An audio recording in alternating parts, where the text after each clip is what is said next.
I thought you made a new one. No, that was... Oh, okay, never mind. Yeah, that one was also bad anyway, so don't click on that. Jenkins is also in that, so definitely don't. Not worth your time. Yeah, absolutely not. So you're both going for IG here, I take it? I actually think Spirit has a pretty good draft for themselves. Okay. I think for Spirit, it's going to be about, can we get this PA fat enough and get him online, and can we stop Ursa from rushing? That's going to be the main points to look for. All right, let's go to Frankie, who's with Silent from Team Spirit. Silent, thank you so much for joining me. I noticed Collapse is free to play his Mars today. Were you expecting that? Really, we wasn't expected. I was sure we're gonna ban him, but lucky for us. But who knows? We prepared something new stuff. We didn't expect it, so gonna be interesting. Well, Udachi, we'll see you in game 2. Thank you so much. Tasiba, we're going to head over to OD Pixel now and newcaster OP Owie. Thank you very much, Frankie. Yes, indeed. We're ready to rock and roll with this one. It's going to be quite the game. We've seen the draft here from Spirit and IG. AUI, what do you make of this? What do you like? Who do you think is coming with the hotter lineup? I think they're both really competitive drafts. I am a bit concerned for Team Spirit in that I feel like it's a really simple Abaddon game. On the draft panel, they're mentioning how PA can use a shard to break Tidehunter, but I believe you can shield that off. Alongside, you know, the Bane Grip, the Mars Spear, Windrunner Shackle, there's a lot of things that Ollie can purge. However, sometimes you can overwhelm him, so I'm interested to see if Spirit's going for that role, because they saw the Abaddon once they committed to Wind Ranger. They did. And you know, when you look at some of the lanes that we're going to get early on, is there anything you're maybe a bit concerned of, like any potential for one of these sides to really get ahead in the early minutes? Personally, I don't like playing PA into Tidehunter. I feel like the dagger feeds him a lot of wand charges. I mean, it goes both ways with Anchor Smash, but I feel Tidehunter's a hero where if he gets enough levels, he can pressure PA out of the lane. I feel like he has eventual pressure in that if they both stay in the lane, he's going to push the tower.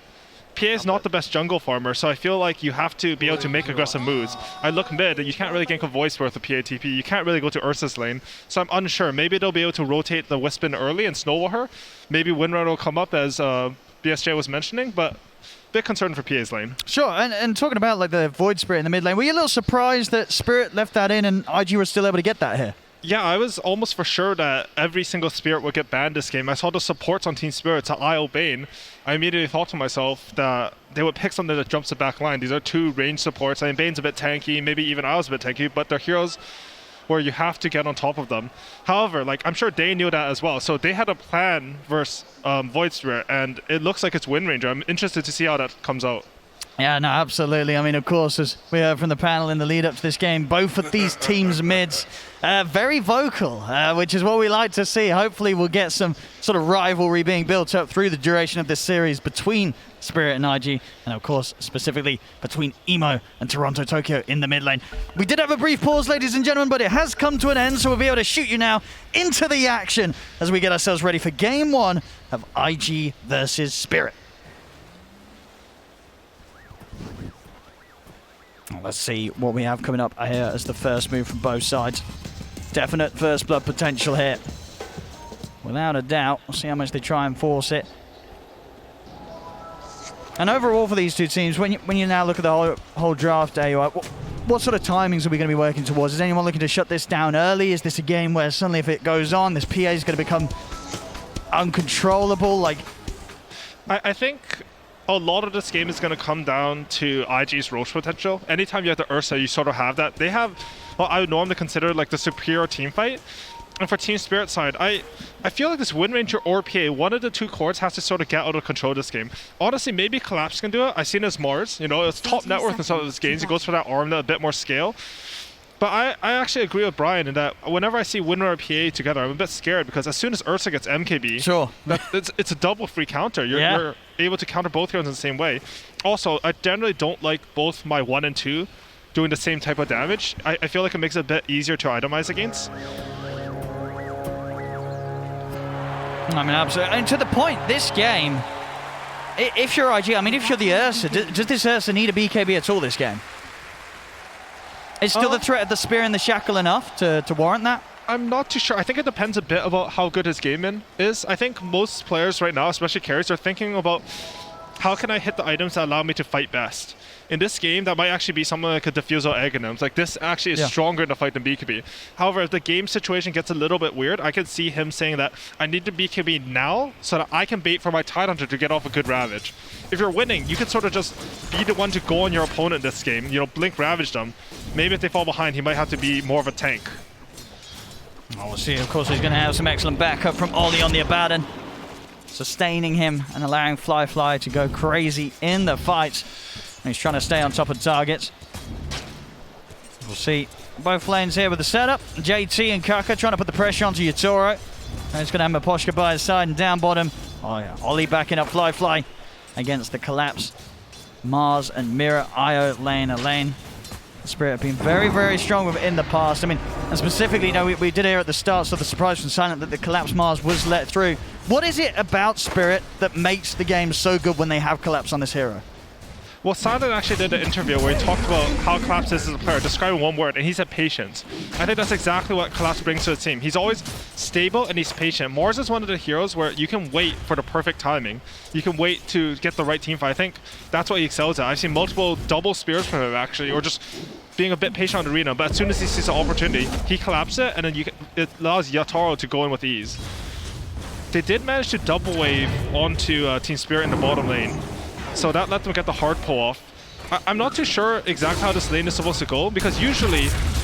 Oh, they're going to Bane here. I was going to say Ollie. Oh, sorry, the Abaddon.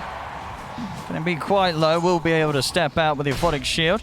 Usually Ursa's seen as quite good versus these range heroes, but Isle gives your offlane a lot of regen, and Mars has 2 displacement spells, which sort of allow him to kite out hits from Ursa. Yes, very hard to close the gap in onto Collapse. So, for the most part, we will see Fly just focusing on those creeps rather than wasting time trying to go for the Mars. Maybe if they can get Mirror separate. But for now, Spirit playing very close to one another here, not leaving each other's sides. And Emo, he's pulling up out a bit in mid lane here. He's up quite a bit of CS and denies.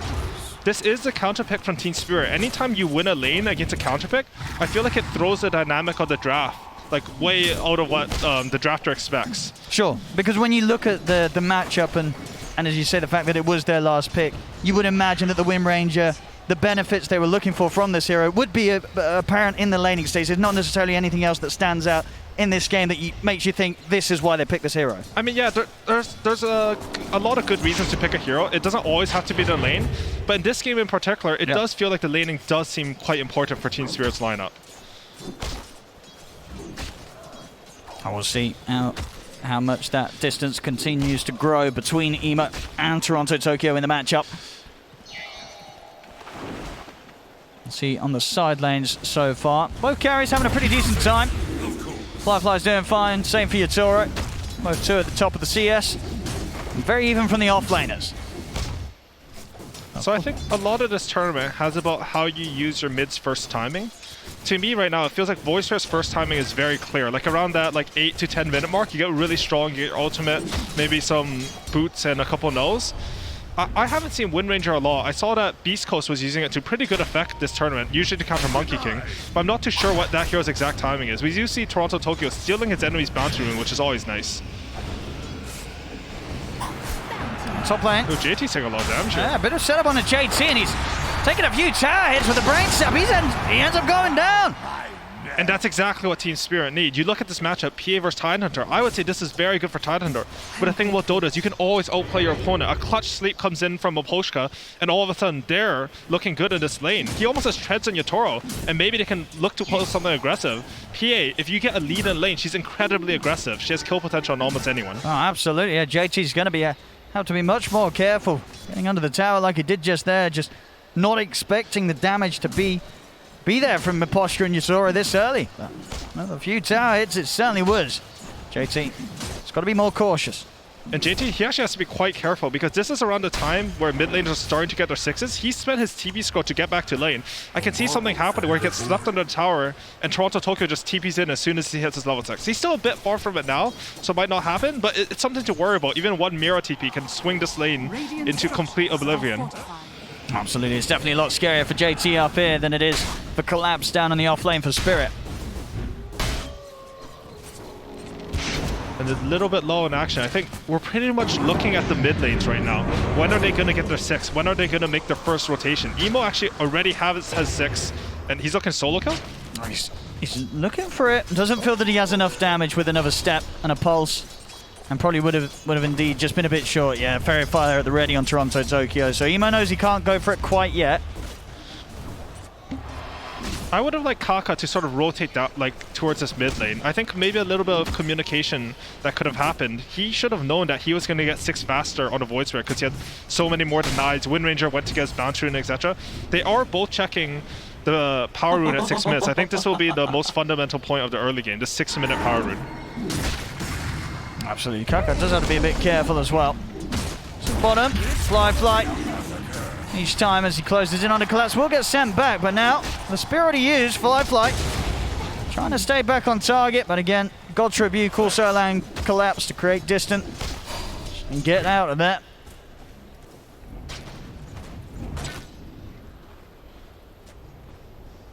Let's see, 1k lead, just 1 kill right now, 6 minutes in. Okay. Just gonna be able to take this one out. Miposhka's not gonna be too happy about that, but nothing he can do on his own. Just got to head back to lane. Even though you look at the CS, it's still a very, very nice start. You know, your Toro, Team Spirit across the board. Their 3 cores just having the slightly better time. Yatoro's actually level 6 already, which is looking really good for him. Honestly, a little bit of some mutual assured destruction standoff between the mid laners. Both of them feel like if they TP to a side lane and kill them, then the other one will react and get some counter kills there. Well, this is going to be good to see as well. Yatoro, we did see some PA sort of earlier on in the tournament, right? And we were having this Maelstrom build, but this time round, Yatoro going for the classic, getting that Battle Fury online. Battle Fury AUI. You know, where does this hero stand nowadays? Yeah, you're happy to see this on the PA, or think it could be a bit of a risk here from Yatoro?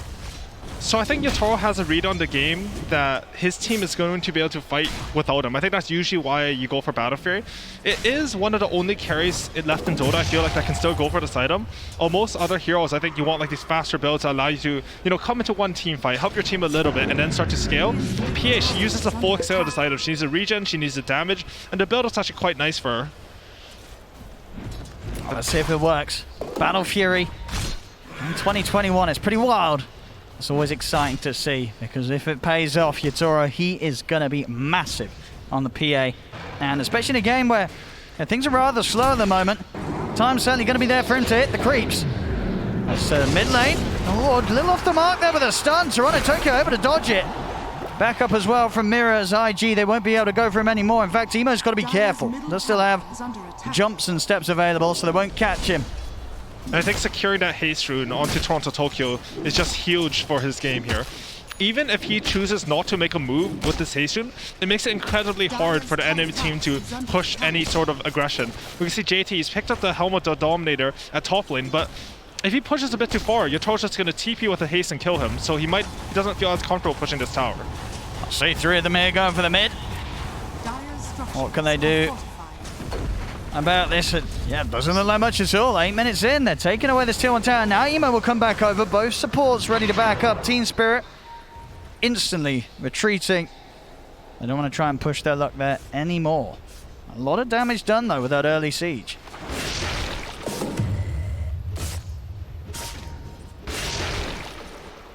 These moments passing, though, and yeah, Yatoro, it's a lot of space. Emo is going to start shifting over to the top half of the map. They've managed to find themselves the Vayne. Miposhka.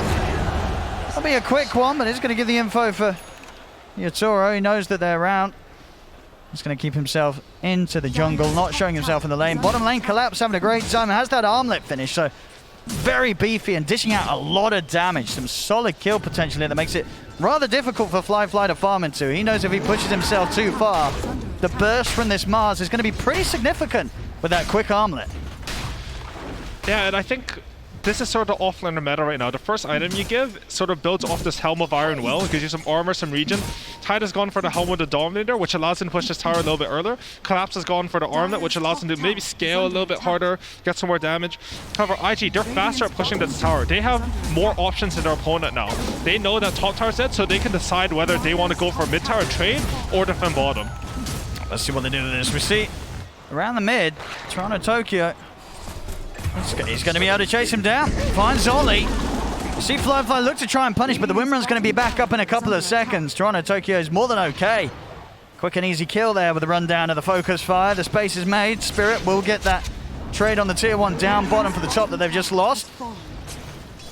I'm honestly a bit surprised that they didn't go for the tower defense. I mean, Windrunner, she used her ulti, but IG, they are a team that likes to play a lot for their own heroes' timings. Like, they'll wait till they have all their items, and they've actually decided this is brilliant. They're combining the HOTD from Tidehunter with the Ursa to kill an early Roshan. So instead of defending like bottom tower, they're getting their own objectives. This is actually very smart. I did not see this at all. Yeah, and by the looks of it, Spirit ain't even going to check this out. They've got a bit of a hold on.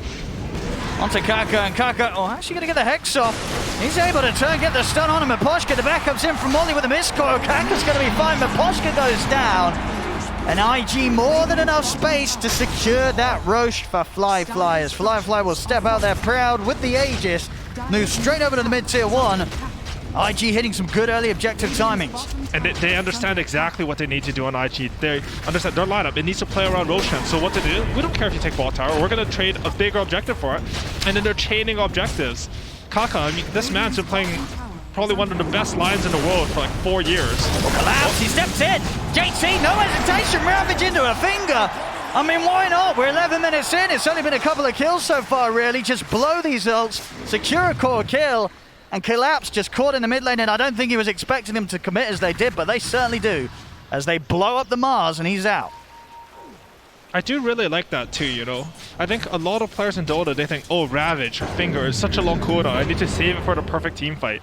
It's actually way better to be able to use your spells to create an advantage. As long as you understand that you do not have these spells after and play like off that info, you'll get much more advantage that way. I mean, but overall, though, in a game where the kills are this low, how much of a concern should it be for IG that Yatoro is going to have a pretty darn good timing on this Battle Fury Treads opening on the PA? I mean, I do feel like this is a bit better than PA would be expected to do off the draft. Oh, top lane, they're relocating in. Oh, they've got Did they have damage? See with the focus fire. They should do so. JT trying to hide, but they've got him. Shackles down. He's pretty tanky. Not tanky enough. They'll take him out just before the relocate takes them back out. Miposhka, of course, has been left behind. And Emo will look to take him down in trade. Also, having Ollie to help him out as Miposhka will try and run, but trapped in the trees. No safety for him to be found. Even that little Satyr Banisher coming out from JT from the grave. He's been microing his creep. It helped him on the last impulsion kill, and it secured the kill on Bane this time. That was a really good play from Spirit, because I feel like they're sort of on the back foot. And usually when you're on the back foot or weaker than your opponent, you want to be able to like dodge them. But the best play is actually to make an aggressive move and force a reaction from the enemy team. They poke tight on top, they end up having the damage to kill, and they bring a lot of IG's heroes to the top lane. Now PA, he TP bottom away from all the danger. He's able to farm all the way up to his Battle Fury. I mean, I think Yatoro is going to be very happy. He's getting the space. Timings are being hit. As long as he can sort of secure that next item after the Battle Fury before IG step it up. This PA is going to be in solid position to scale very, very nicely this game. And the same to be said really for the other two cores. It's so close as well. I mean, all 6 cores really, as you can see, just around the 6 to 6.5k net worth. Everybody's getting sufficiently farmed. Yeah, and Emo, he's actually gone for the Witch's Blade. This is one of the things that sort of counters both PA and Windrunner. You get that True Strike on your first hit, a little bit of Magical Burst. And JT on the Tidehunter, he's actually not going for a Blink Dagger because Kaka, he's having a pretty decent game. He's actually only 500 gold from his own Blink Dagger. They're looking to play more of a ball-up lineup with Kaka responsible for all the catches on the map. Yeah, for sure. And they want to go now that the Diffuser Blade's done. See Mirror. Oh, it's that TP! A little too long as Mirror. Will be a free catch here for IG. And I feel this is a little bit of the awkward part about having Battle Fury on your carry. I mean, Yatoro, he's happy for himself, but right now, IG have the timing. They can run into his camps. They can steal his Ancients. I mean, he farmed them before they got there, which is good by them. But it's not easy to farm camps once you have Battle Fury at this level of Dota. IG, they are still hunting though. They will want more than just the IO. Kaka showing bottom. He's only 300 gold away from his Blink Dagger, so his team has identified them and they're giving him the space to get that item. As soon as he gets that Blink Dagger, I think it's go time for IG. Oh, that was close. That was indeed the micro. Now he's setting up for the Centaur stun. Mid lane, there's no tower to TP to here. See if they got the damage. They'll look for the arena setup onto JT. He's going to have to pop the Ravage. Will that actually allow him to get out of there? It will. Ollie's going to be able to back up the shield of the coil, healing JT back up. Ravage has been expended, but it saves JT's life here. Nobody going down on IG. And that is the Blink Dagger done on Kaka, ready for the next move. Not a lot of kills this game, but I feel like both teams are feeling a little bit tense, you know? We had an Arcane Rune on Void Spirit earlier, Haste Rune on Wind Ranger, but it feels hard for them to make these moves. See, Firefly does want to try and go for Miposhka here, but only a couple of seconds literally on the Aegis, so he'll have to hold back.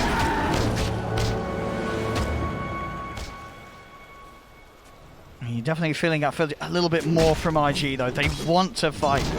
They do not want to give the chance for Yatoro's farming build to kick off.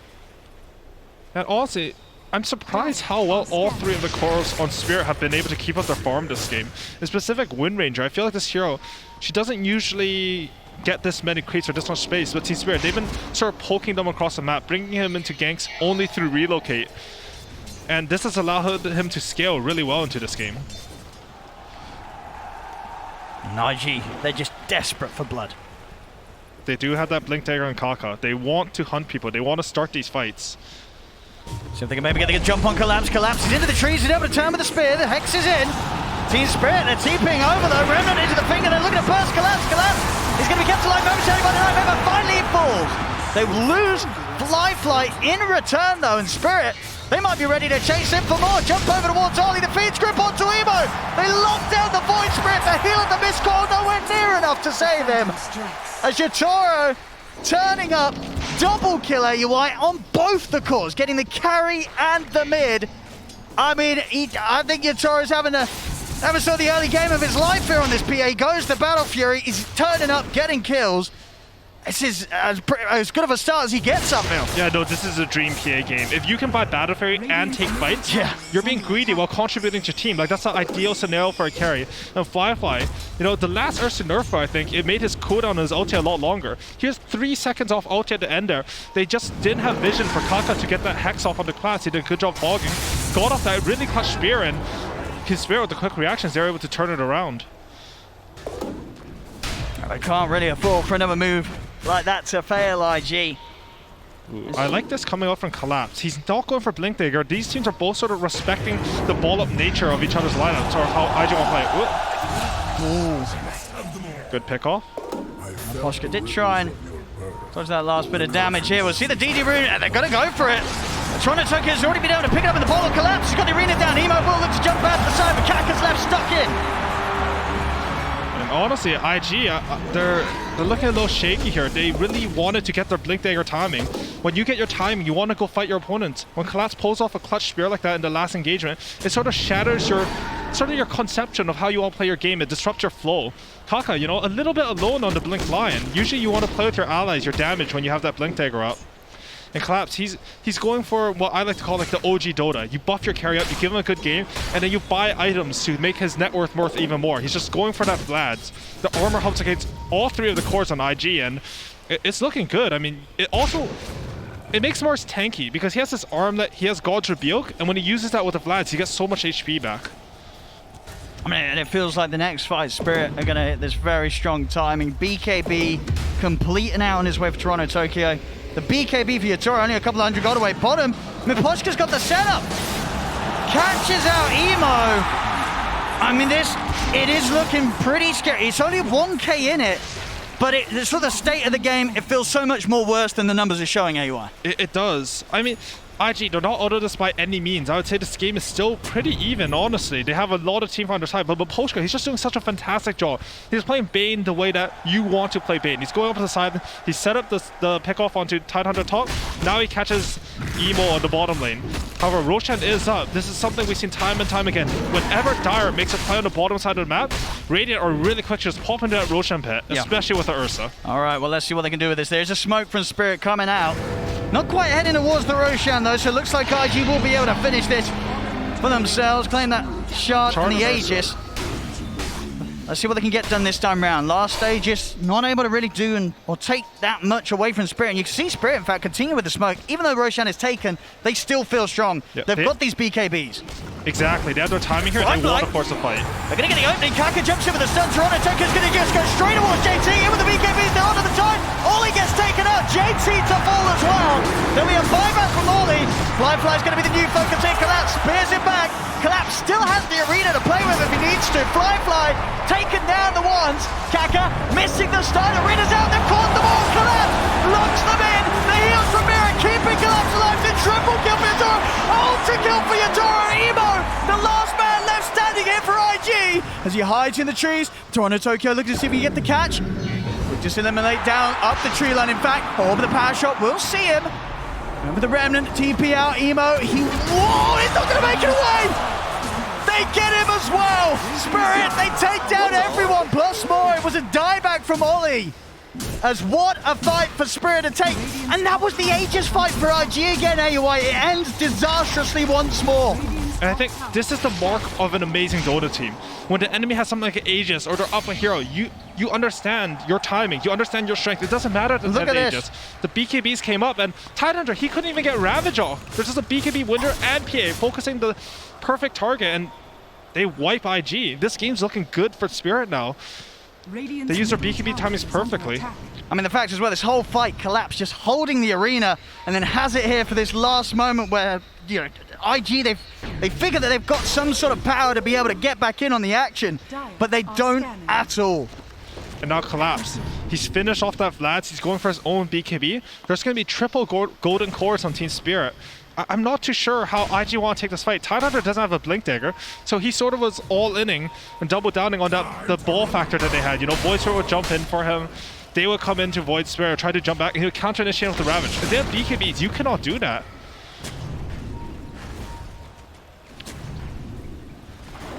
The upcoming fights they just feel so hard for IG. They have to get the jump.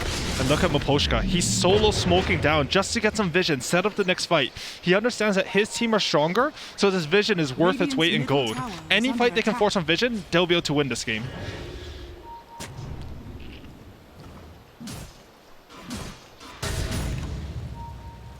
IG playing very cautious here. They know if one of them gets caught alone by that Bane, the relocate follow-up will be in. 13-7 though, 5k lead Spirit. They have their ults good to go once more. I think Yatoro's that should be the completed Desolator on its way out. It is. So Deso BKB Battle Fury just 23 minutes in on the PA. Level 18 as well. Yeah, pretty much 19. Yeah, he's going for that shard My that goodness. BSJ mentioned on the panel. Yep. As soon as he has this, any jump onto Tidehunter is a kill. Oh. Fly just getting killed off top. What was he doing up here? Just a blink reveal on the Wind Ranger gets pretty much a solo call. I mean, the Isle's there, but... He was pretty far up on his own. He was. And Team Spirit, they have all the momentum right now. They've won the last fight. They're controlling the map. Look how huddled up around mid IG are. They feel like they cannot go to the sidelines versus Bane, who's been constantly picking them off, versus Isle, who can relocate on them now. And now Toronto Tokyo, he's sort of shown the force of Wind Ranger. You split up versus heroes, you're just going to keep dying over and over. I don't know if they can win if they just huddle around mid though. They're not going to be able to farm the map enough. They have to find a way to force a fight where they get a good Ravage. And you see JT, he's queued up that Blink Dagger beside the Ghost Hunter. Not sure which one he's going to get next, but I think they need to go for the clutch, you know? Sure. You need to go for the double core Ravage to burst. Because the fights, they look really hard right now.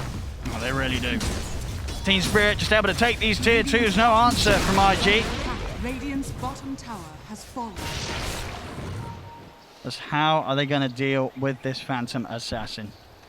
Yatoro, during that BKB, he is going to be jumping from target to target. A couple of crits and not many heroes on IG are going to really stand a chance at all. We've even seen BKBs be long enough of a duration for them to focus down even the tanky heroes such as JT's Tide. Okay, so here's IG's timing. They chose to go for the Blink Dagger Tide Hunter, go for the clutch. They went for the Aghanim's on the Void Strat. I think they need to smoke and take a fight here. The smoke's on Kaka. They're grouping up a bit. Absolutely. Sitting back against this PA will not do them any good. But then again, will fighting them either. Emo will dodge the spear. As soon as he catches wind of them being up here, he's out. Not an ideal way for IG to try and force an approach to fight. Now they'll go for the smoker. We'll see where Spirit's going to look to head back and take sort of position around. A line drawn by Fly. He's the Ursa. He wants to control which way the smoke goes. They understand that. They need vision of the fight. Get off his good Blink Ravage or good Hex. But Spirit, they understand the situation. They have all the information on the map because of bottom lane pushing in, and they're just hiding behind their tier 2, saying, if you do not connect the smoke, we are going to win this game.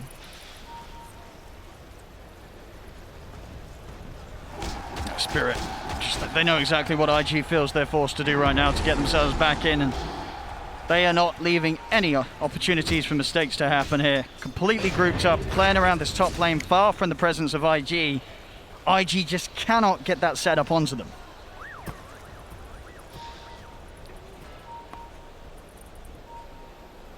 Spirit, time to push another tier 2 tower. We'll see if IG want to try and take something here. Still continuing to move around the map as 5, but not really able to find any sort of objective or goal. We'll get the outpost back at least.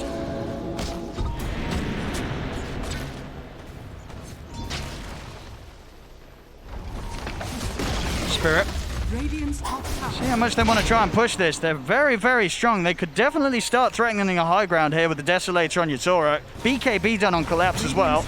Oh, and you see that? They just showed themselves on the high ground, bait out the TP's back from IG, and Spirit, super disciplined, already out of there. They understand. They don't need to really do anything but wait for the next objective, but they don't want to wait. They're Team Spirit. They want to go. They force them back top. That means bottom's going to be vulnerable. We've moved all your pieces out of position, and we want to catch the carry here. Spirit. I mean, IG. They want to start something. They smoke up as well themselves. Collapse. Quickly get rid of the Helm of the Dom creep. Nemo does have this invis to give them that early vision whilst the smoke gets dispelled on the front. They're going to get the Hex on the Yatoro, jump with the finger. They're looking to burst the PA now. The new JT in with the Ravage catches them all. This is the fight that IG were looking for. As Maposhka goes down. Fly and Nemo pushing back Mirror. Collapse will go for the BKB TP out, but Mirror and Toronto Tokyo will continue to be chased. Remnant not quite going to have the reach to grab Mirror. They get the other 3 out of there, but finally IG able to hit back with a solid start. Invis from Evo allowing them to set up. They see the exact position of Yatoro, and this time Kaka's able to get that opening. An incredible patience coming in there from IG. They spent the last, 5-10 minutes of the game just waiting for their time, waiting for that one time where PA will go into position. And Yatoro, maybe a little bit too optimistic. His blur came off and they just weren't quite ready for it. The thing about this game is if they jump and kill PA, there's not that much to save him. You think, oh, maybe the Nightmare made a relocate, but it's a Tidehunter jumping. So you have that cover of the Ravage and Spirit that can't save their PA, all of a sudden their damage won't come out from the cores anymore. And they wisely decide to get out. It was an excellent jump from JT, catching them all, giving them that opportunity to make sure that IG, even though they don't get more than just the 2 kills, they get the fight in a state where Spirit, they have to be the ones that run this time. And now it's all about the Roshan. All the teams, they're going to consolidate all their resources, try to get the Silence in the best position, and then try to think about this next objective. This is the 3rd Roshan. Both the Refresher and the Egg and the Scepter upgrade can be game-breaking.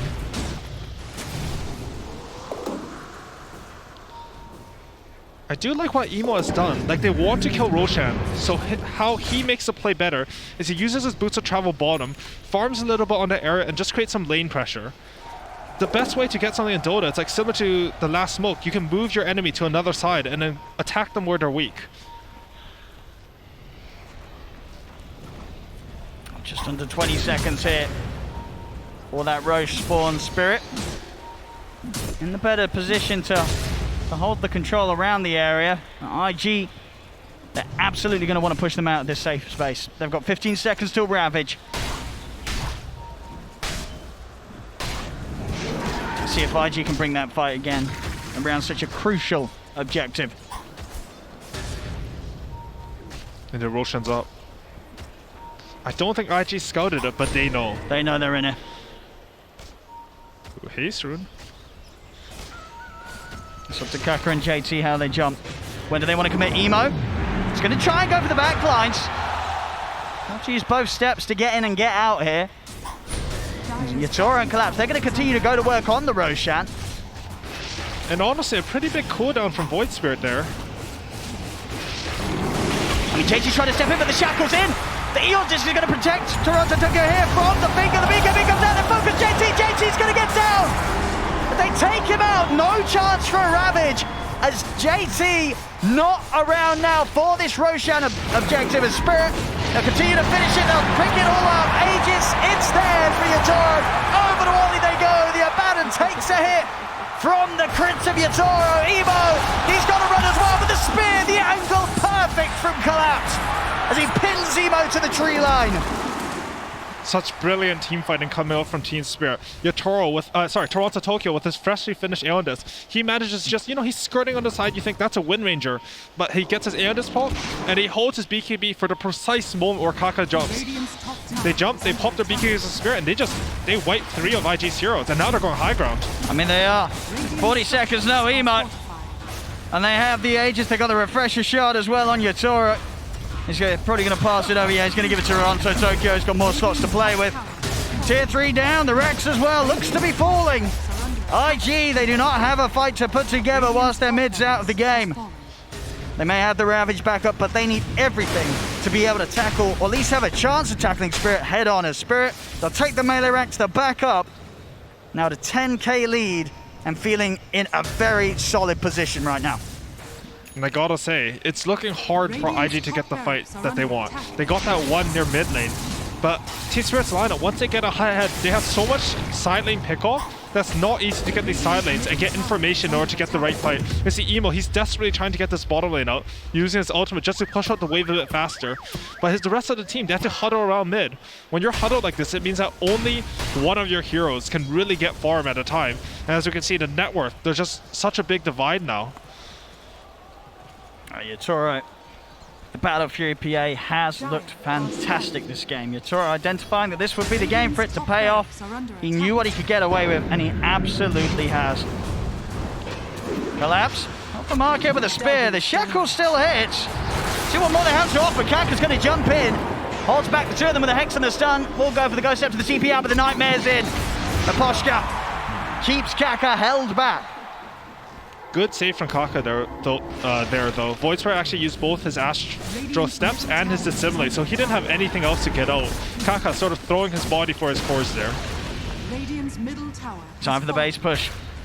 2 minutes and a half left on Yatoro's Aegis. They're going to try and jump in, burst him a quick time with the Nightmare and the Tether. It's in. Yatoro's going to be fine. Arena's round. They've locked in the 3 of them. Focus Factor of Toronto take over them. They get the 3. JT's gone again. No chance for a Ravage. As the Tide Hunter gets destroyed by Spirit's incredible physical damage. The Fan of Knives as well from Yatoro. 2 in the work. Now the Ravage comes out. Finger follow-up is there with the heals. He's back up to full HP. Collapse is good to go. JT and Diver on the Tide. And Spirit will push on. The mid tier 3 and Rax is going to be all theirs in the game as well. GG is cold. Wow, incredibly well played by Spirit. Just everything they had to do this game, they were able to identify, follow through. And honestly, Yatoro, he made PA look like a good hero. This is not one of the heroes picked often at the main event, but this was something special. It really was. Wind, Runner, and PA. Yeah, 11-1 and 5 on Yatoro, 5-0-15 on Toronto Tokyo. And I think IG's going to be pretty shaken up after this game one, right? It was clear what they wanted to try and achieve and do here with this lineup around the Ursa, with the Tide. They just never could find those fights out. We saw them struggle so hard to ever catch Team Spirit by surprise. Yeah, and it was just all Team Spirit's players. I want to especially mention Maposhka, because Bane, I don't think it's usually a fan. The reason that Collapse can shine the way he can is because Yatoro can play so many heroes. He's able to shift into that 3 position if he has to. He can play more of a 1. He seems to have mastered both playing fast and slow from the 1 position, which is a very, very rare thing to have in a carry. And I think it's enabling Collapse to look as good as he does. So that is the end of the draft, ladies and gentlemen. Frankie is standing by with Super of IG. Let's see what he has to say. Thank you very much. Super, I'd love to know, did you have to revisit the game plan after that disappointment in game 1? 第一把之后，第二把有没有需要做出哪些战术上的调整？我觉得就是第一盘发育到后期我们是比较弱的，所以这一盘我们在阵容硬度上做了调整。I realized that in game 1 our late game was a little weak, so in game 2 we made those adjustments. 谢谢. Thank you so much, Super. Good luck with this match. Let's head over to Aoi and OD Pixel to get game number 2 underway. Thank you very much, Frankie. Yes, game 2, ladies and gentlemen, between Team Spirit and IG. AUI, what are you looking forward to seeing this game? Because we're seeing some fun drafts, I feel. No, I feel like this is a draft type that we actually haven't seen at this TI. I mean, we saw Drow DK before, but Drow primarily this tournament has been pretty sparingly picked. I feel like his silence is actually the real game breaker in this game. I think it's good versus all 5 heroes. And we see, ooh, they saw each other ward here. Might be a double D ward coming out from both teams on the mid lane. Oh, we'll see if they leave it up or if they take it back down themselves. Yeah, it's a funny thing here because you don't know whether you want to deny your ward. Yeah. You don't know whether, like, after you kill your opponent's ward here, you sort of want to deny your own ward, but it's so far in. I think a lot of this game will come down to how Yatoro, Fly, is able to come into mid with his Chronosphere. One of the strengths of Faceless Void is that as level 6, his TP jump into Chronosphere can lead to a kill on almost any core. DK is tanky, but Lina deals a lot of damage. Or you can even go to the Drow's lane. A lot of this game will come down to these carry rotations. It's like not your stereotypical carry game, I feel like. Even Drow, she can move to Void's lane and kill him. You know, sync up with that Doom. They have a lot of play options this game. Absolutely. I don't think it's going to be easy for Fly at all. Lots of threats that are going to trip up the Faceless Void if he's not too cautious. But if IG do land those big ults, they've certainly got quite the team fight around them. And of course, an incredible amount of burst with the Laguna and the Finger. The pickoffs are certainly going to be capable from IG's heroes. What's happening with the supports here? So Lion is actually hiding in bottom. They're trying to sort of sneak in a kill onto the Drow. This is actually a really good plan whenever you have Earthshaker. Because you're able to fissure block your lane so far back, the lane equilibrium is messed up, and Drow has to come up much further. You see Yatoro, he started blocking early, but the lane is still going to start in a pretty good position for IG here. Sure. But with it, do you think if you're Spirit now, are you aware that Ollie's missing? You're like, this Lion is probably down here. I think they are because they got the better block. You can see Yatoro, he's staying back. Yeah. I mean, honestly, Yatoro's play this tournament has just been so amazing. He's a top-ranked carry right now, I believe, but they still got him. And they have trapped him in with a fishy. Yatoro, he's trying to run, but they have found him. No escape. I really like this coming off from IG. I feel like in game 1, they sort of lacked this creativity to go for kills. I mean, that game, they had the Diffusal Blade, they had the Aegis, but they didn't find a way to push the tempo. This game, I think they want to set a faster pace. They want to scale into late game with this Lina, with this Faceless Void. But I want to see them do it right, you know, set up these kills and play the IG Dota that we saw them dominate the group stage with. Absolutely. We know that they have so much more in them than they showed in the first game of the series. Mira with 3 creep denies in the top lane, 2 of them on range creeps. He's just, I mean, these CS matter. When you have these supports at this level, how they CS is actually really important. Sort of overall, now that Ollie has returned to the top, I mean, how is this sort of laning stage for the Drow? Now it's just 2 heroes you're dealing with, the Weaver and the Shaker. How much can they mess with your farm here? Who has the easier time? Well, they're going on to the Disruptor here, and I think this is kill onto the Volshka. I think it certainly is with the bugs on him. I mean, well, there we have it, showing us that kills are rather easy for these two to achieve, especially on Maposhka if he's a little out of position and a good fisher finds him. Yeah, and Kaka, he's already dropped the sentry in lane. He has another sentry in his inventory. He really wants to fight for his vision control. This lane, a lot of it comes down to the lane equilibrium. IG, the reason why Kaka bought so many sentries, not only for the Sakuchi, but he secured this hard camp. Whenever you pull this hard camp, it doesn't matter if they pull back, you will normally get the lane equilibrium. And we can see, as soon as you have that equilibrium, Drow, she's sort of like a pathetic carry hero, you know? Like, she's very weak in the early stages. Yeah. You can go on her, and with a Fission and Bugs, she's a pretty easy kill. We're certainly seeing the slow start. Just 4 CS right now in Yatoro in the safe lane. It's not having an easy time. Honestly, both cores at bottom lane, like Earthshaker only has 6 CS as well. He does have that kill though, so that's making up for that. Yeah, meanwhile, on the other half of the map, both cores farming just fine. Fly. It's doing absolutely okay in the CS, and Collapse also. Yeah, I think both cores on the top lane will pretty much just farm. There's not that much kill threat here, which I think generally Doom is pretty happy with. See bottom lane. Maposhka is able to just get the bug off him in time, so Kaka won't be able to go any further onto him. is trying to do his best here. Miposhka to draw attention away from the drought. Give Yatoro space to hit the creeps, but it's still proving to be very difficult in that bottom lane to secure a safe space for this drought in the laning stage. And this is all because of that level 1 play from Lion, I feel. It's always interesting in Dota, like just these one small adjustments you can make from the draft. I think if they just lane head-to-head, Drow, Disruptor, they're going to hit the Earthshaker a lot. He's not going to have that good a lane. One gank, and all of a sudden, he's having a really good lane, and Yatoro's being pressured. Money to burn. Kaka still doing his best to trade with Miposhka. See how the region's going between these two. We've got Mango and a Salve on Kaka still to play with. Still 3 Mangoes on Miposhka, so Miposhka very much ready to keep the spam going. Is close to level 3 as well, and then the trading will be a little more effective for the Disruptor in the lane. I do like what Emo is doing here. He actually snuck the enemy's Bantrin and then brought an early ward to place into the enemy's triangle. He understands that because of how bottom lane is going, Drow is most likely going to have to retreat to his triangle. This ward gives him a gank option on him later. Even CS mid. It's been a close one.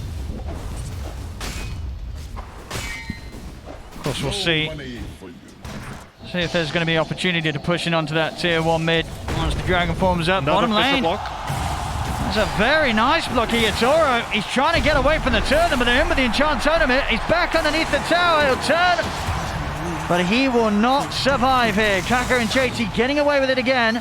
Miposhka trying to find one of the two of them. In fact, JT, he's actually going to step back in range of the Thunderstrike, so JT does go down. I mean, Miposhka, can he get Kaka as well? He can't. Kaka, salve the ready, into the trees, he'll live.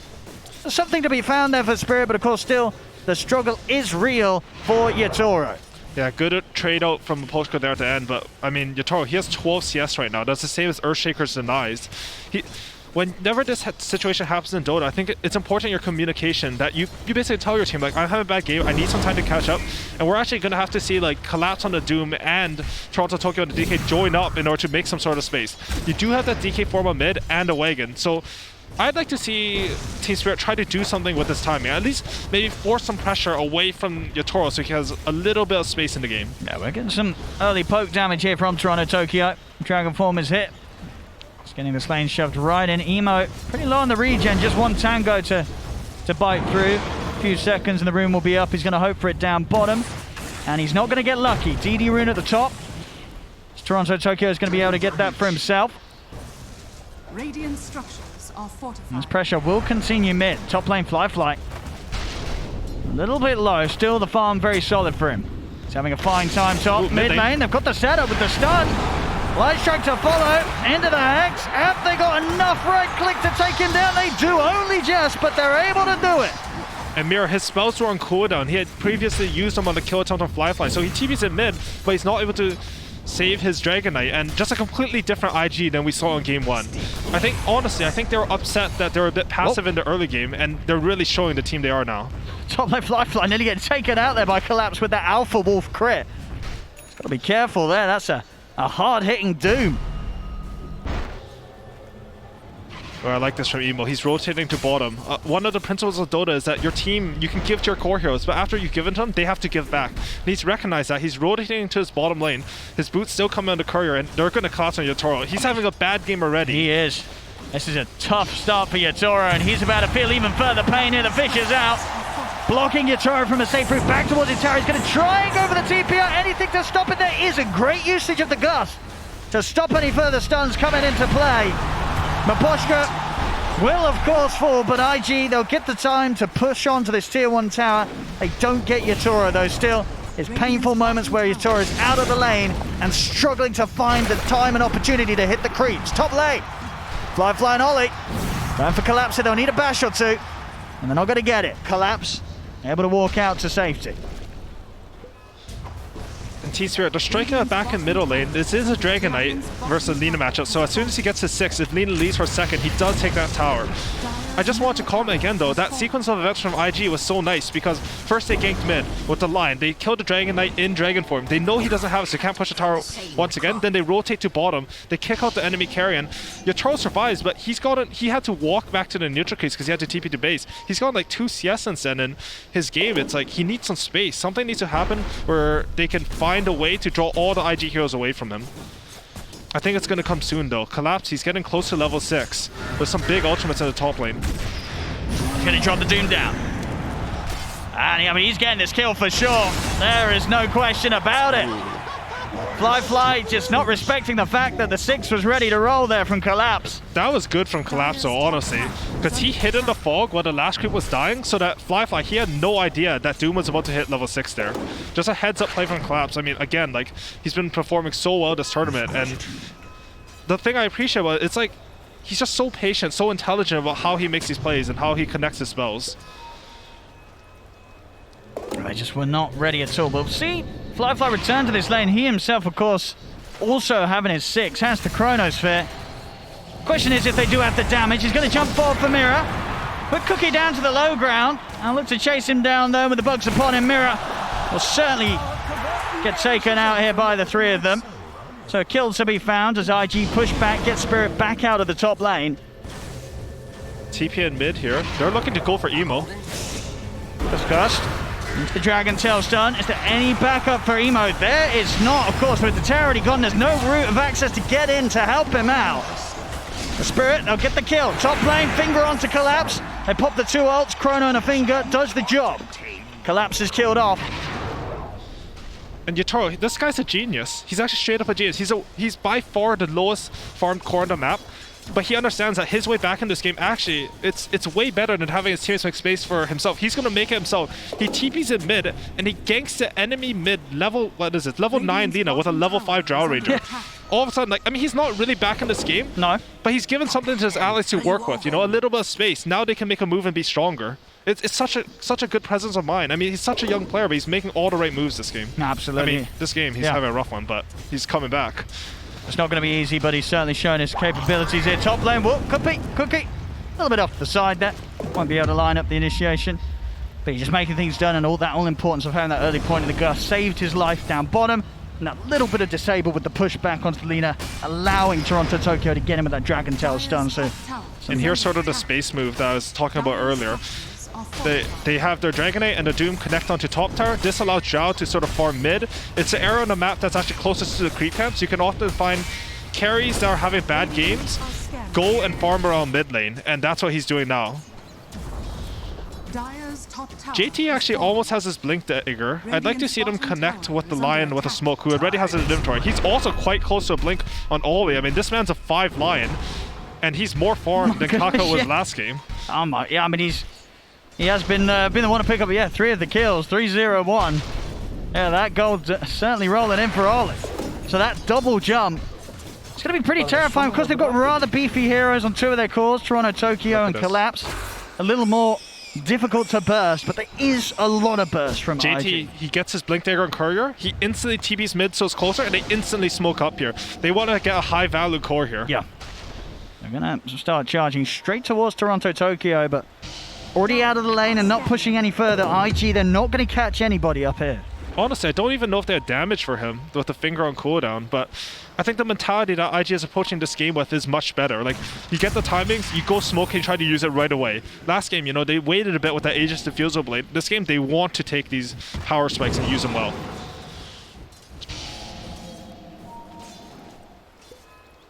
A few seconds, and Chrono will also be ready to throw into the mix. Arcane Rune on Emo's Lina as well. And they get a good setup. They'll certainly have the few rounds of spells to take down the targets without too many difficulties. So a lot of it does rely on that AoE lockdown, and they've got it. A huge amount of the floor of the team fight will be covered by both JT and Fly. Smoke up now for the Spirit. They can look to try and start things off themselves with their own Blink Dagger. Ready to go here on Toronto Tokyo.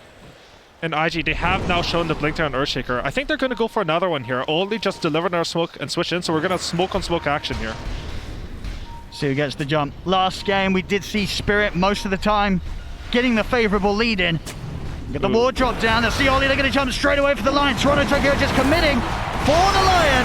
Laguna comes out as well at the start. Onto Toronto Tokyo is going to lose his life for him. Firefly jumps across. He'll pop the Chrono. Only going to catch the Disruptor. And they have lost 2 themselves. Cookie up to the side to get Miposhka out of there. JT trying to chase, but Miposhka and Mira there away. They make it out. Ends up being a 2-for-1 trade hit. that collapsed on the bot lane, he made a really cool play. He sort of just hid in the trees with his Coiling Blade and got a free Doom off onto the Weaver. Just, you know, solo pick off. Another like collapse special in this game. I'll take that. Both teams going through a few of the ults there. Collapse. He's got eyes on Radiant's middle JT. tower Does is under also attack. have the backup on Maposhka, and Static Storm is up. If they can get the setup, they may have the damage between the two of them, but JT's playing it safe. Into the trees and out he goes. Straight back over towards the mid to join the rest of his team.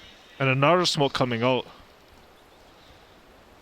I don't know, there's no Doom. No kisses, no Dragon Form. Got their eyes on Toronto Tokyo. See if they can burst him. They're in with the urn, and with Emo at the side, they'll have enough damage. Quick move from IG. And sort of at a pace where I don't think Spirit or Toronto Tokyo was quite ready for them to come charging at him from that mid area of the map after that move was made bottom.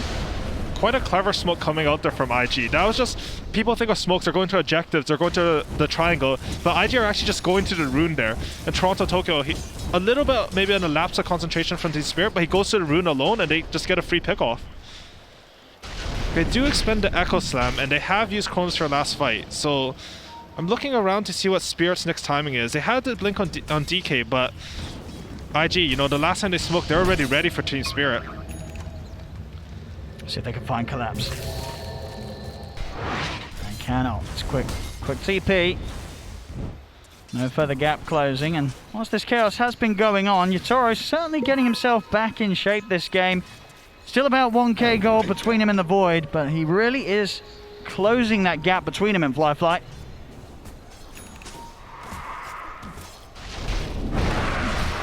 We got another Blink Dagger thrown into the mix. Ollie also ready for the initiations. And that's a 5 Lion. A 15-minute dagger is very early. The thing about when you get dagger on 5 Lion is you're getting a dagger on a hero that doesn't normally have this responsibility. So it affects your draft and it makes it stronger than it should be. It also means that since you were not intended to be the normal initiator, you can be really patient in your when you like counter initiate and when you go in. I think this game, like, they can start with stuff like the Earthshaker going in or the Lion going in, and then they have follow up with the Chronosphere, or maybe even he doesn't have to go in right away. They just have all the options for how they want to teamfight on IG right now.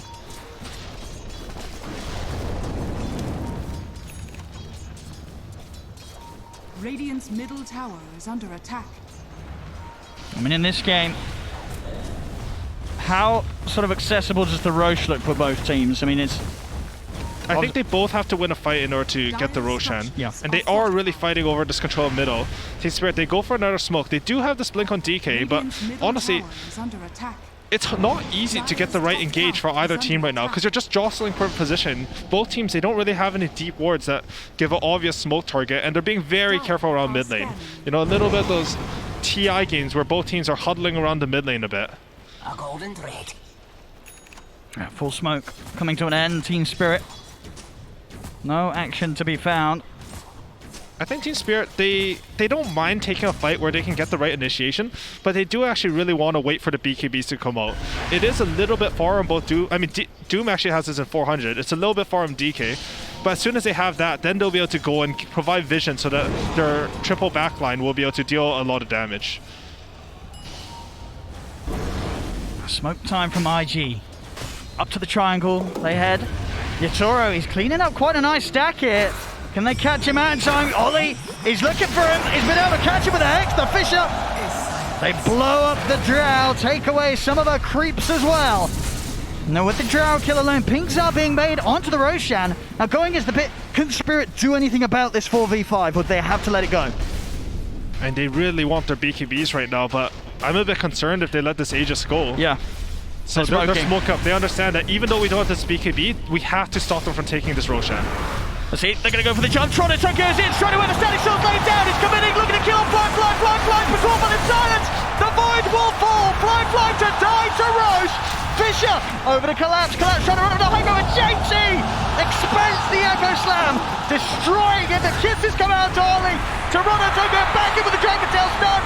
Yatoro's got the damage from the high ground. Mirror somehow still alive here. Kaka got the time lapse, but he's back into the trap of Koshka, into the kinetic field, 4 dead on IG. Radiant's top tower As JT, can he do anything about this? He has got the blink. Bottom tower Can he go for some sort of steal? The Spirit, they're finishing off the Roche. Looks like JT's... Is he going to be able to try? No. Already blinked out. Spirit. They get in. Roshan is theirs. Aegis on Yatoro. And all of a sudden, Yatoro's net worth is ahead of Flyfly's. You know, IG, they were so confident at Roshan, they made a little bit of a mistake there. They had no one scouting for the smoke at all. But just a brilliant blink in from Toronto Tokyo. I mean, he doesn't have BKB. He has nothing protected. He just goes in here. And then there's a beautiful fall off from Disruptor. Like, that's purely based on trusting your teammates on Dragon Knight. Knowing that they'll follow up, you have the Mortimer's Kisses, the Disruptor ulti, and they managed to take this fight. I'm actually amazed at their execution in that fight because, I mean, you're just down a Drow Ranger, you don't have your BKBs, it doesn't matter to Team Spirit. No, I mean, just a huge part of it. Getting that control, silence onto Flyfly. The Void had no impact at all in that fight. And of course, no money either for a buyback.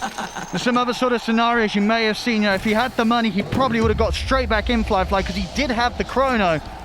But only having that one life, one chance, and nothing that he could do against Maposhka's setup. Quick glimpse into the gust here. They've got to catch up top. JT will jump in with the counterplay. Chant Totem slaps out Maposhka. Kaka with the time lapse. And Emo, he traveled behind him, but instant stun for the DK. I mean, yeah, Toronto Tokyo just opens up straight away with the Dragon Tail. Emo has the Laguna. They burst through the Drow. The one Shitoro. He needs backup. Kisses up in 10 seconds from Mirror. It's not going to be soon enough to do anything to keep them off the Drow. As soon as they get that Aegis for themselves, they lose it pretty abruptly after Spirit.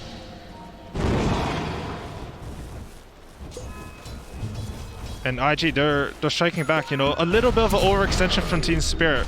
And IG, they're ready to punish. They bring all their heroes except for the Faceless Void, and they just overpower them. I mean, this Aegis doesn't matter if you're completely outnumbered when you come back alive. It had no impact there. I think for Team Spirit, they're like trying to figure out a way, because that Aegis was supposed to be a farming Aegis, you know? You're just supposed to get your DK to that BKB. Doom already has his. Maybe get your Toro to that item, which allows him to just sit in the back lines and blink away at the enemy heroes. But IG, they recognized that, and they were just faster on the play. Regeneration. And they still have Chronosphere, actually, so it's not like they don't have aggressive options on IG, and they're even going for a smoke right away here. Yeah. Everything online for IG. All else good to go. See who gets caught out here at the front of it. Team Spirit, they've got to play careful. They're going to know that for sure IG's trying to make this sort of play with all their cooldowns done for. Dire's bottom tower is under attack. I think right now, both teams are in a little bit of a lull. We're both waiting for some really crucial BKBs. DK has this flying out, so I think Team Spirit will use this to go. But IG, they would really prefer to get this BKB up on Faceless Void. That's why, I mean, he just died to a Static Storm in a DK form, so... Yep. But they're smoking back into their own jungle here. Kaka. Sentry down. He's out of the range here. Oh, they will still be able to get the glimpse. Yep, it reaches. Able to bring him back. They get Kaka.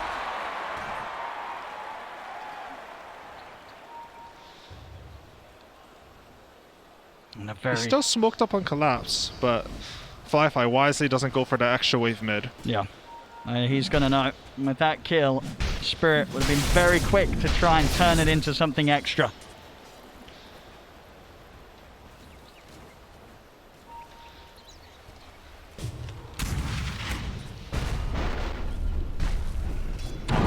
Very close game this time round. 22 minutes in.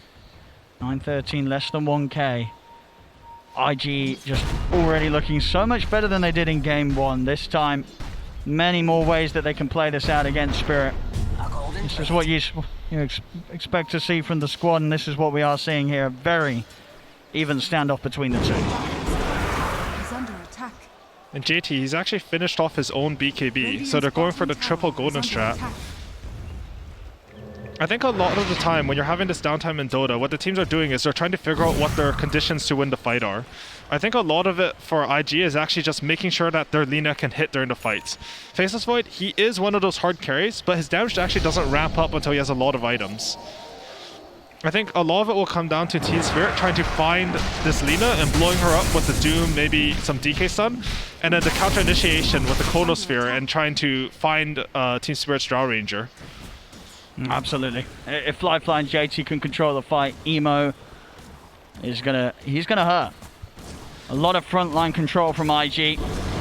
Oh, and I didn't notice this, but JT actually managed to pick up that Fey grenade, which is amazing on Earthshaker. You just toss on someone. Right now it's dealing, what is that, like 800 extra damage? Just off one neutral item. Radiant structures are fortified. Radiant's bottom tower. IG showing the faces bottom. Same to be said for Spirit, just going for the tier 2 trades here. Mirroring the map. Still a fair bit of time until we will have a potential Roche, of course. So teams staying away from one another. It's sort of a cool build coming out from Flyfly here. He's only went for the 1 in Chronosphere because the Nyxels basically, they don't make you that much stronger. And he's gone for a lot of points into the stats, skipping the level 10 talent and not finishing level up time dilation. This build, it just lets you be more tanky and farm just a little bit faster because he understands that their time is as soon as he gets his BKB, as soon as he's ready to fight and is coming on the courier. I think we're going to see a big fight ramping up here. DD on Yatoro. Spirit would love to fight right now. But that BKB pickup, as you say, for Flyfly could be game-changing. If he can get that chrono off, something that he's suffered with a few times. Miposhka has had his number. Now, not a lot that's going to be able to stop this man. The Doom and the Dragon Tail are the 2 lead-ins he has to be concerned about the most. And smoke up here from IG, but there is a mid tower still there, so they can't wrap around it. They're trying to wait for a Team Spirit here to sort of push out this wave and then burst him as soon as they can. Emo will show. At least reveal the angle. I want to finish this tower. Don't get it. Team Spirit holding back.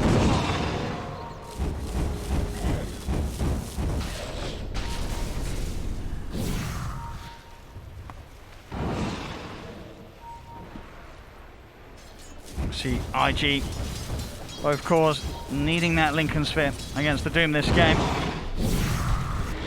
If they both get it, it's going to be hard to sort of coordinate actually getting one of them locked down from the Doom. Definitely going to take a lot of extra resources and calls here from Spirit to deal with. It just seems like it's a little hard for both teams to find each other and engage in this game. There's a lot of counter initiation. As soon as someone shows on either side, there's a lot of instant stuns and burst.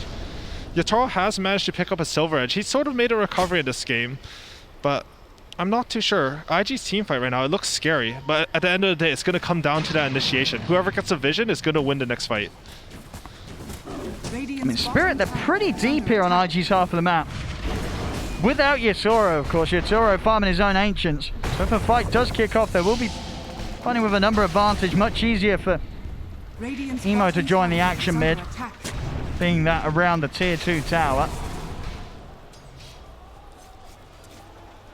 And of course, I have Kaka halfway on the money towards the Aghanims. So we'll have that solid bailout and that potential to maybe keep those cores alive, even if they do get jumped.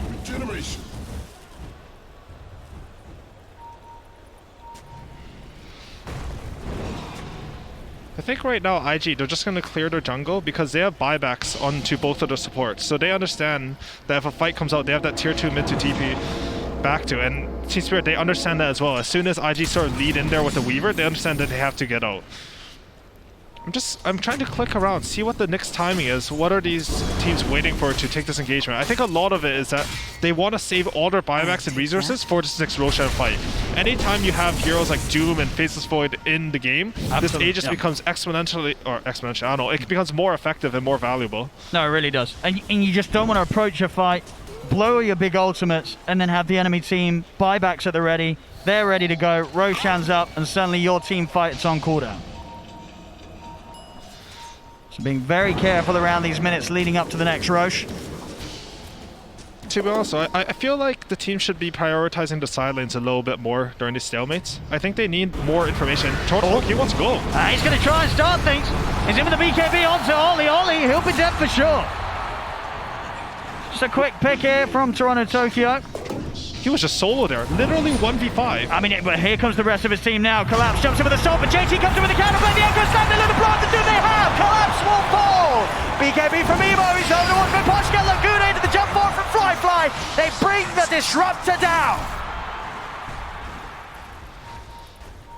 I mean, they did get that first pick off, but Ollie, he just buys back, and unfortunately, when Collapse jumped in, he did not BKB, so they were able to get the quick Echo Slam out from JT, and now they're getting back to them. And now, woo! Oh! Oh, no! Whoa! Whoa! Oh dear! Oh dear! Oh dear! Unfortunate. That's... You know, it happens. It does! It Okay, you don't need to happens. tell me. I play a lot of Void. It happens a lot. But that's gonna hurt. That's really gonna hurt. I do like what Team Spirit did there, though. Even though they lost the last fight, they sort of rotated back around to their ward. Ollie, he doesn't have buyback anymore. He tried to de-ward that ward since he got jumped on it last time, and they're just ready to strike. And you know, unfortunate Chronosphere coming out from Fly, Yeah. but honestly also just great positioning from Team Spirit. They understood that all of the BKBs on the 2 cores of IG were popped, so they could still fight. I mean, and now Roshan's back up. Dire's bottom tower is under attack. A Spirit. I mean, they know there's no threat of a Void, there's no threat of a Chrono. 90 seconds. Spirit, they're going to be able to take this, and you see from IG's move as well, they're just well away from this. They know that with the way things went down beforehand, they can't do anything about this. This is going to be a 3-1 for Spirit, this rush. And again, this game, this age is... Ooh, and the catch there as well. Collapse, getting that vision from Miposhko to get a beautiful glimpse on Kaka.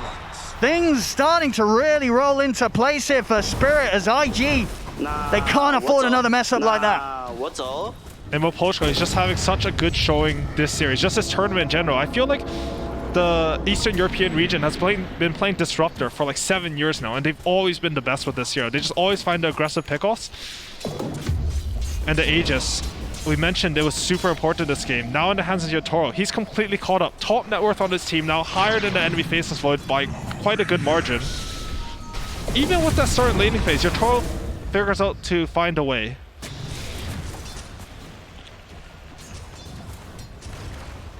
Climbing back in, I mean, yeah, it really is. What a recovery. Second highest in the net worth now, Yotaro. Level 19, hitting on the tier 2s. IG back in action, of course, still. Okay, 10 seconds until the Chrono. We'll see if they try and make a proactive move into the Drow's Aegis.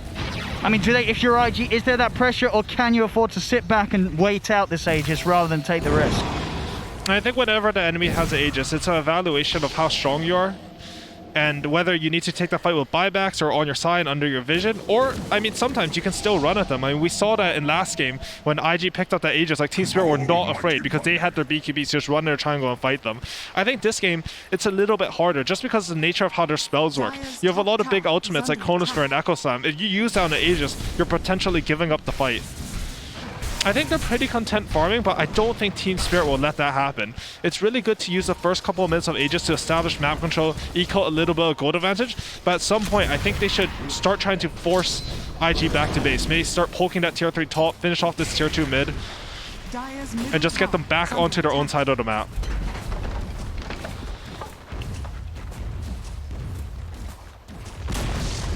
Dire's middle tower Spirit. has fallen.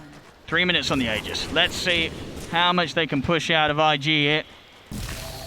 IG got the combo ready, but for now they're split up back on the map. They to get that bottom wave pushed right out.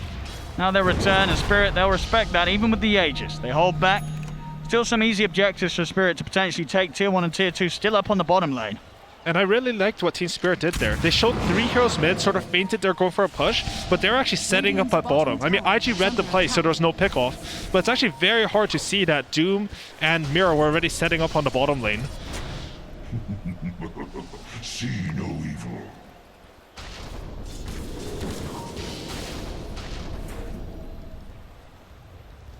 Dire's middle tower. IG, they have managed to get themselves out of the base and sort of behind Team Spirit. So they want to try and jump from the side. Still going to be ever so difficult with the way that Spirit is positioned behind Yotaro. Now Shiva's finished on Doom, so when he jumps in, he's just going to have full vision of the enemy team.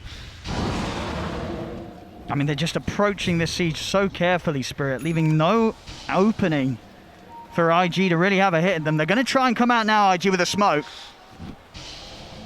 All ultimates at the ready. Emo looking for the settlement punch, but a quick force out inside. He's fine. Emo plots the BKB, turns towards Yotaro. Yotaro trying to run with the BKB, but the damage is done by Emo. Yotaro goes down, trying to Tokyo able to jump over to the back lines. Commits with the BKB onto Ollie. Emo back over towards the side. They'll break away. IG, they lose Ollie's life, but they are able to remove that Aegis from Yotaro. And Toronto Tokyo, just really good identification of the win condition in a team fight. He's just jumping in a bit far away from his Drow so they don't get chrono together and making a little bit of space. He's always targeting down Ollie's line. Yeah. And they did manage to get the Aegis on the IG there, but I think Team Spirit has a good concept of how they want these fights to go. Just make a lot of space with DK, try to let the Drow hit, and wait for the lead into Doom. They managed to get the Static Storm grab here. JD pops the Echo Slam onto Toronto Tokyo. JT going for the TP out, but Emo can't escape. Spirit pushing their luck a little bit there as they try and find something else after taking away the Aegis, but Emo getting caught in the full combo and no chance of getting out of there with his BKB on cooldown. I think there's something that Team Spirit does really well is identifying like how strong the results of a fight has left each team. Both Dragon Knight and Lina popped their BKB, but they understood that if they get the instant jump, it doesn't matter because Lina will not be able to survive. As a result, they take down the top net worth hero in the game. And Yotaro, again, like he had such a bad start, and he's completely come back into this game. It's just so impressive to see from such a young player. I mean, he's also doing the all-hero challenge, so that's something. He is. He's bringing something new every time, and absolutely the pressure it was put on. Yeah, and he's found a DD rune, and this is a point in the game where Drow Ranger does overwhelming amounts of damage. He's going to have that DD, he's going to have that Daedalus, and the Silver Edge. Anyone he even looks at is going to die in these team fights. Right now, IG, they need to find the Drow Ranger before the fight starts. Fly, the pressure is on for him. He's got to nail these Chronospheres. They do have the Agnons finally finished on Kaka, so Fly. maybe they can get bait here. The smoke is going to catch him off guard, jumping straight away. Flashlight goes in over, gets the Chronosphere locked down onto the Drow, but does he have the damage? The bash is coming in, Yotaro trying to break away, but they get him. The jumps there from JD, hits him down the chart, turn him down on the low ground. They have found Fly. Doom coming in, has collapsed, and Mirror chased him out. See Emo back in action here. He's going to be quick to TP over to join the fight. JT trying to jump away, but Collapse will focus in, trying to take his belly out of it, but Collapse, he's in with the Shiva's guard, turns over with the blade, slammed down on the Kaka. Kaka's got the time lapse, good to go though, and Collapse, his BKB shortly coming to an end. Ollie locks him down with the Hex. IG now push back Spirit. Yeah, the clutch time-lapse coming out from Kaka there onto JT's Earthshaker. They sort of bait out the front line of the fight. As a result, Yotaro, he has to show in the fight. I mean, he almost killed Fly 100-0 there, but he managed to get the perfect time walk into Chronosphere, and they win that fight. Yeah, this time round, I mean, as you were mentioning before, if they can chrono that Drow, the damage output heavily limited, of course. We see, look how close he gets. These hits, they nearly two-shot him here. The damage coming in from this DD Drow, but a great jump forward from Fly. Make sure that this fight doesn't fall to pieces as hard as the previous ones have done for IG. As IG, they're able to come out with a favorable trade. And I will say, Team Spirit at the end there, they did a good job focusing down heroes and controlling Kaka at the same time, so he could not save anyone else at the time. Like, here, look, they're going on JT, but they stun up the Weaver just so he cannot get that time lapse off. Good execution by them, but honestly, just a good reaction from IG. No, they were absolutely prepared this time round. That was a 4v5 too. Like, Emo, he was still dead on the Lina. Yeah, he just came in at the end. It sort of shows the duality of Drow Ranger. Either she just destroys a fight, or she gets jumped and she can't output any damage. Yeah, if they can repeat this, and I was expecting to see this, of course, next up. For Yotaro, he's getting that Blink Dagger. You see it already, they have to be able to dodge these Chronospheres. If he's quick on the fingers, he'll have a good shot of blinking over the Chrono and still getting to fight strong here. And I think that the plan is still the same for Team Spirit. They want their two bulky strength heroes to be able to blink in, give some vision with the Shivas, slow everyone down with the overwhelming blink, and just sort of form a wall in the fight for their three backline damage dealers. We can see that Mira, he's actually going for the Aghanim Scepter. I have not seen this item in a while, Staffar, but something that could happen this game is that he'll actually eat the Drow Ranger. Oh, they're starting a fight. Oh, looking for the fish here, but Mira, solid with the cookie, gets Toronto Tokyo up to the high ground. I want to see him eat the Drow Ranger out of the Chrono and spit it off to safety. Because I think there's not many saves on his team right now, but that is something that could happen. Yeah, that's true. How much of a reach-in do you sort of have when you have the Ags? Can you... It is if he's very in the center low. I of the believe Chrono, it's like 300 range. Okay, so he's maybe got to sort of... less. So if he's right in the middle, he's yeah, not you getting can't get him from the middle, but maybe he'll pick up the Aether Lens with those Arcane Boots, and we'll see them playing for that. It's honestly not a bad win condition, because you don't think about, oh, I need to Chrono someone right in the middle. You think about, oh, how can I get the maximum number of heroes, and how can I get them on the edge? No, that's a great call. Oh, Fly, indeed, pinging out, knowing his target. It's the one he wants to grab every single time. Penta Edge Sword, that could be a lovely one here for the Void, and indeed, over it goes to Fly. Very nice when he's gone for this BKB link instead he gets a neutral that's really going to buff up his damage output. And Team Spirit, they picked up the gem onto Toronto, Tokyo. Usually when a team picks up gem in a situation like these, they know that the next team fight is a really important one. They're willing to make that investment into the vision. They see some heroes. Toronto, Tokyo's ready to jump in. Kaka gets caught out completely, but the blast kind of pushes him out.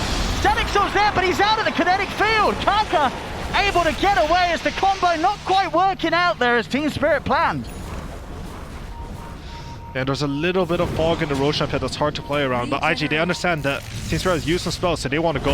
JT leading for the low ground. They're going to try and blow everything up. The DK Mirror jumps over the blast to push it back. Yatoro going for the gas. There's the jump from JT in with the Echo Slam up to Toronto, Tokyo overall 4. The Chrono doesn't quite catch Yatoro though. So Yatoro's able to get to the side. Leader will be safe for now by the time that's a Kaka. Only turning with the lockdown onto the Doom. They've got the bashes. They've got the damage here to take out Collapse. 2 dead on Spirit. Buyback from Collapse. IG, what do they want to find out of this as Emo is down for 90, Kaka as well to fall.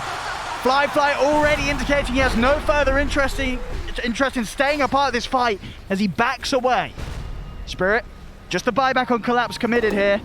We are closing in on the next Roche. See what Spirit tried to do was there's 3 down on IG. Well, not 3 down anymore, 2 further buybacks coming out.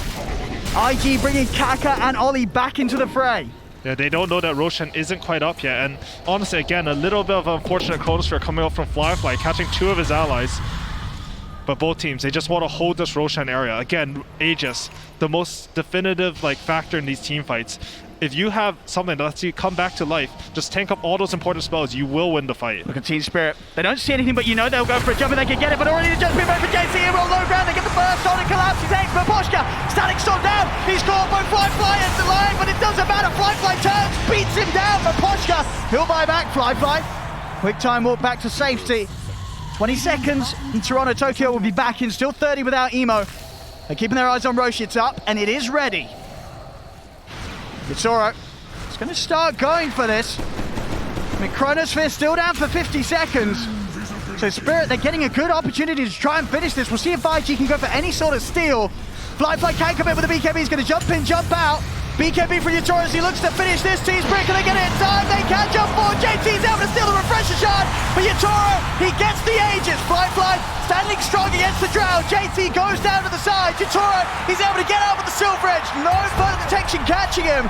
As Yatoro gets out, Toronto, Tokyo, he's still trying to charge up into the high ground and chase down IG whilst IG attempt their escape. And we do see Mirror goes down. I was wrong about the Goblet, by the way. It is actually melee range. It's 300 with the Aether Lens, but he does have that queued up. So they're on the same plan. If my Drow Ranger gets Chronosphere, I'm going to gobble him up and spit her out far away from the fight. Lovely. That's a They voice did line. pick up the refresher shard onto Fly during that fight, so that is a big deal. I mean, his first Chronos haven't looked the best this game, but they might not know about it. He might get the perfect second one. Well, that's true. Honestly, it's a really hard Chronosphere game because all 3 of the cores on IG, they sort of want to wait for each other to go in. There's no one that really wants to be that sacrifice, you know, as Toronto Tokyo is going for his team, just blinking in there, getting vision for its entire team. I mean, I don't think we've really seen sort of another team as fearless as Spirit's initiations on this main stage. Just blinking in countless times. One at a time, sometimes as we saw earlier, 1 versus 4. There is no fear whatsoever. Especially from that man, Toronto, Tokyo. Nearly level 25. And very, very tanky with the BKB plate mail, overwhelming blink, and well on the way, in fact, to getting that AC done. Further tools that will help keep the team alive in a good chrono from Fly.